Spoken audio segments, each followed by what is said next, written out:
Bharatiya Janata party का एक प्रतिनिधिमंडल सोमवार को भारत निर्वाचन आयोग पहुंचा, जहां पार्टी नेताओं ने ममता बनर्जी के खिलाफ गंभीर शिकायत दर्ज कराई।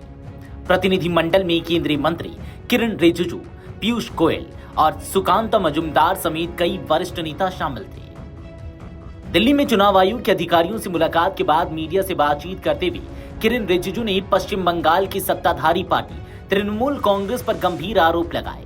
उन्होंने कहा कि मुख्यमंत्री ममता बनर्जी खुद लोगों के घर जाकर उन्हें धमका रही है, जो लोकतांत्रिक व्यवस्था के लिए बेहद चिंताजनक है।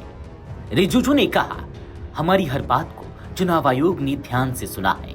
हमने विस्तार से बताया कि किस तरह पश्चिम बंगाल में चुनाव प्रक्रिया को प्रभावित किया जा रहा है। मुख्यमंत्री और उनकी पूरी टीम ने चुनाव को हाईजैक करने की कोशिश की है। उन्होंने आरोप लगाया कि पिछले 3 चुनावों में भी तृणमूल कांग्रेस ने दबाव और दादागिरी के जरिए जीत हासिल की है।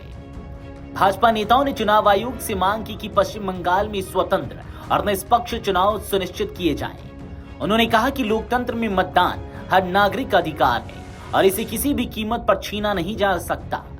इस संदर्भ में आयोग से कड़े कदम उठाने की अपील की गई। प्रतिनिधिमंडल ने यह भी आरोप लगाया कि राज्य की प्रशासनिक और पुलिस मशीनरी पूरी तरह से तृणमूल कांग्रेस के नियंत्रण में है। किरण रिजिजू ने कहा कि ऐसी स्थिति में निष्पक्ष चुनाव कराना मुश्किल हो सकता है, इसलिए चुनाव आयोग को राज्य के प्रशासन और पुलिस तंत्र को अपने नियंत्रण में लेकर चुनाव प्रक्रिया को पारदर्शी बनाना चाहिए। रिजिजू ने दावा किया कि पश्चिम बंगाल की जनता अब बदलाव चाहती है और तृणमूल कांग्रेस के खिलाफ माहौल बन चुका है। उन्होंने कहा, लोग खुलकर अपनी आवाज उठा रहे हैं। हमें पूरा विश्वास है कि ममता बनर्जी इस बार चुनाव हारने जा रही हैं। इसी डर के कारण उनकी पार्टी बौखलाई हुई है और चुनाव को प्रभावित करने की कोशिश कर रही है। इस पूरे घटनाक्रम के बीच चुनाव आयोग की भूमिका बेहद अहम मानी जा रही है। भाजपा नेताओं ने आयोग से तत्काल हस्तक्षेप करने और आवश्यक कार्रवाई करने की मांग की है। उन्होंने यह भी बताया कि आयोग ने उनकी शिकायतों पर सकारात्मक प्रतिक्रिया दी है।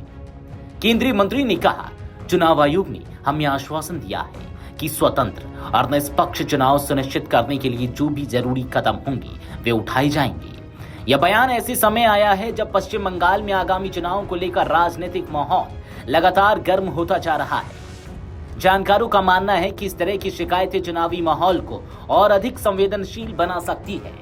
अब सभी की नजर चुनाव आयोग पर टिकी है कि वह इन आरोपों पर क्या कार्रवाई करता है और राज्य में निष्पक्ष चुनाव सुनिश्चित करने के लिए कौन कौन से कदम उठाए जाते हैं। Video desk अमरउजाला.com। अगर आप ये वीडियो YouTube पर देख रहे हैं तो हमारे चैनल को सब्सक्राइब कर बेल आइकन दबाएं और Facebook पर देख रहे हैं तो हमारे पेज को लाइक करें।